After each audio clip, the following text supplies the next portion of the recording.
It's new. Welcome back to It's New. I'm Barry Schwartz, and with us, as always, every single time, nobody ever misses, is Crystal Carter, Mordy, Oberstein, and Greg Finn. Welcome back to It's New. Thanks. We are back again. Oh, wow. Oh, We got Let's go. Wow, the only way to do better than that is for me to get a tattoo. Yeah, it's official. Wow. Did you print a lot of those? Just 4, so I got some coming your way. That's Wow. I should have thought about that. I don't think you're really good with this swag stuff. So that's your if you weren't in the SEO and PPC business, you would be like a swag guy. Yep. absolutely. I love it. Love it. I love it. Wow. Exclusive new. drop. Yep. Only All 4 right. ever made. Awesome. All right. So let's get into what we're talking about. So let's start with Morty. What are you talking about? Danny Sullivan replies to the clicks and the nav boost with the same old story. Got Too it. spicy? Crystal? I'm talking about a discussion that John Mueller had on Reddit about HCU and updates. And Finn? And you can disregard our news, but don't disregard desktop for SEO according to Google. Really great. And I'll be There's talking no way about you don't write those in advance, by the way. Come on. Oh, Ridiculous. it goes with the hat really nicely. And then I'll be talking about the Google volatility again this weekend. And of course, some locksmiths get their reinstatements this weekend as well. So stay tuned.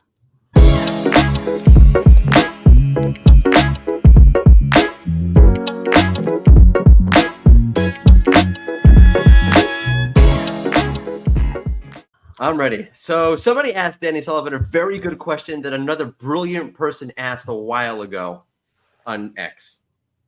Who's got 2 thumbs and who's brilliant?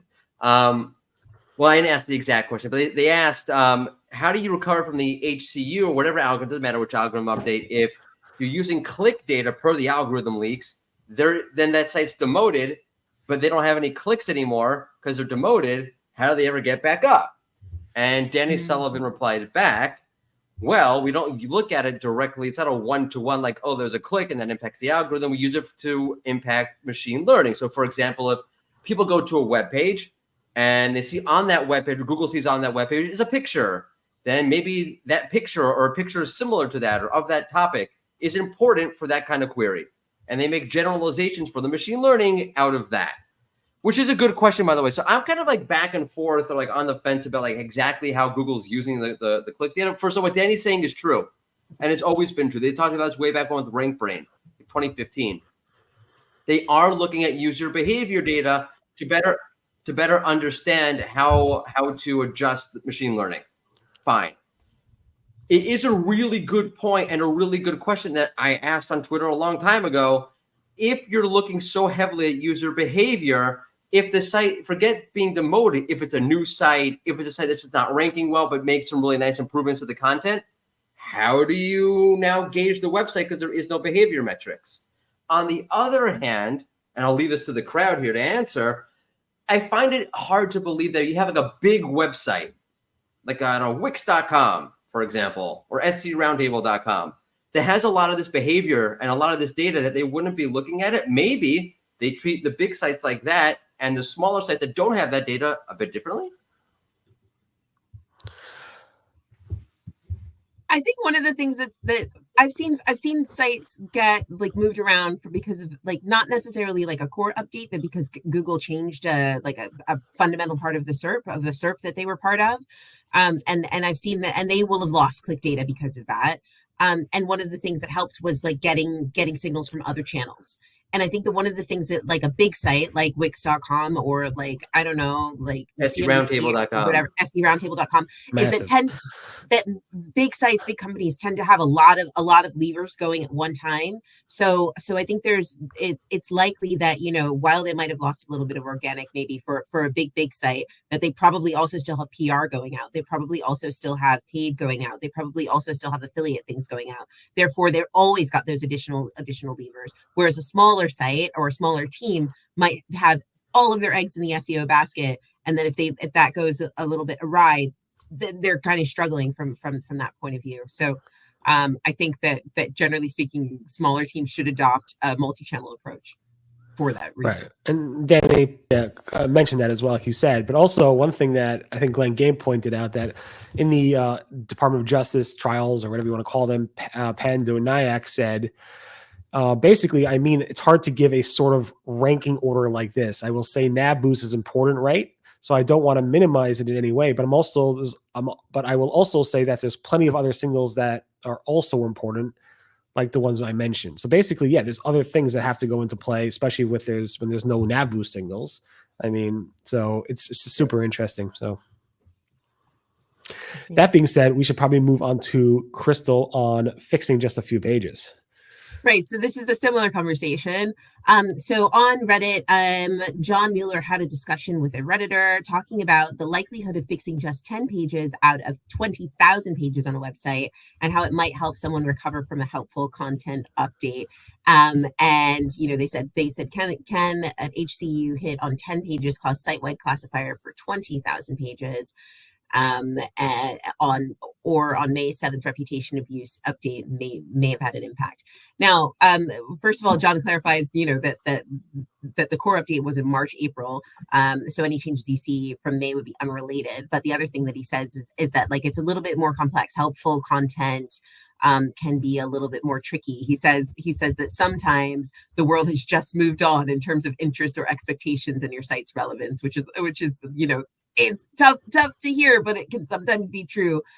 He also says it's impossible to say whether or not you need to improve or fix something on those 20,000 pages. And I think that this is not a surprising reply, because it's hard to know if those 10 pages, you know, what those 10 pages are. They could be one folder that's impacted, and it could be that, you know, I've seen sometimes where people have something that's on a few pages that is impacting the rest of it. Sometimes it can also have to do with, like, crawl depth, and, you know, how the site architecture is dependent on those pages as well. That can be important. But basically he's saying, like, not exactly. You know, he's kind of saying it depends.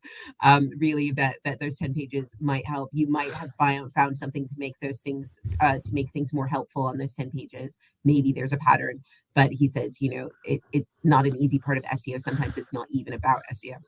I took it more to mean from John that if you found 10 on those 10 pages issues, that maybe it's not just those 10 pages. Maybe it's the way you wrote the other 20,000 pages. So what are the odds the other 19,990 are actually, like, good and helpful content?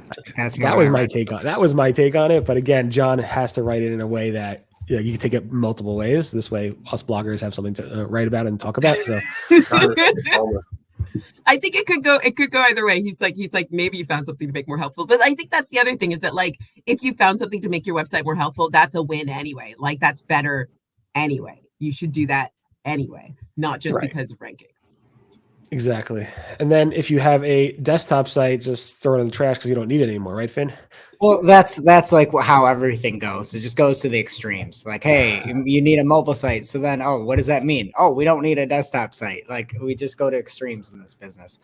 But yeah, there was a Reddit post where there was some poor SEO that seemed like the current mobile site was, like, under construction, and it was different than the desktop site, and they were wondering what to do with it.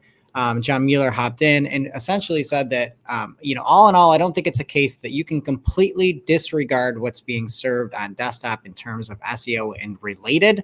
The person had, like, a big technical issue, and John was kind of, like, flummoxes to the fact that they're not, like, doing this in a responsive fashion. So yeah, like, just because Google looks at your mobile site doesn't mean that you can just put garbage or not have a desktop site up there. Like, that's pretty simple, and they should be, you know, roughly the same thing. And then Wix.com, right? Yeah, if you need help with it, like, there's no better software. We also deal with tablets also, right? Like, I feel like tablets are the stepchild of the internet. No one cares about tablets. Hey, on Wix Studio, what about Apple Vision Pro? Do you guys support that? I don't know. You got that there. I've got on Wix Studio. We have responsive AI, so, like, you don't even have to do it yourself. Like, we'll do it for you. Like, yeah, I find SEOs to be funny. Like, I don't need to worry about my desktop site. I'm just gonna go. You know, it's you're right, Greg. It's the extremes, and this is what I love about SEO. Talking about extremes, we have some more extreme ranking volatility over the weekends.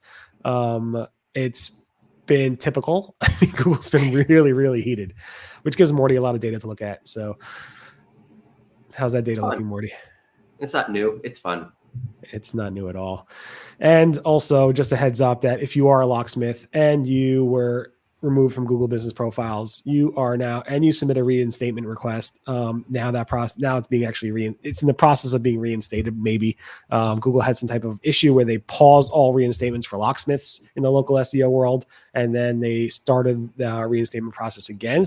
Locksmith is probably one of the most spammy areas of Google local ever. And because of that, I guess it was something that Google's not telling us, but I always find it fun to say, hey, why do they pause it? Why do they reactivate it? What did they change? Google doesn't tell us anything. So I don't know. Did they keep it locked up? Nice. Can we make a dad joke? Of course. But I think Crystal just made one. Sorry. Oh, can we make another one? Fine. Okay. If there's a locksmith, how come there's no schmearsmith? That's more of like a Jewish dad joke. Yeah. I mean, to be fair, that's Morty's demographic. That's fine. That's my niche. do we have the key to the joke? No, it's not. No. Guys, I got a bolt. I think we could go all day like this. On that note, we're ending it. Thanks so much. We're back tomorrow, but just a little housekeeping note: on Wednesday and Thursday, I will not be here because of a Jewish holiday. And I don't think you guys are going to do this on your own, because I think I have the keys. I have the keys to YouTube and this. So I guess you can't do it. Goes. Any event, speak to you guys later. We're back tomorrow. Have a great day. Bye-bye.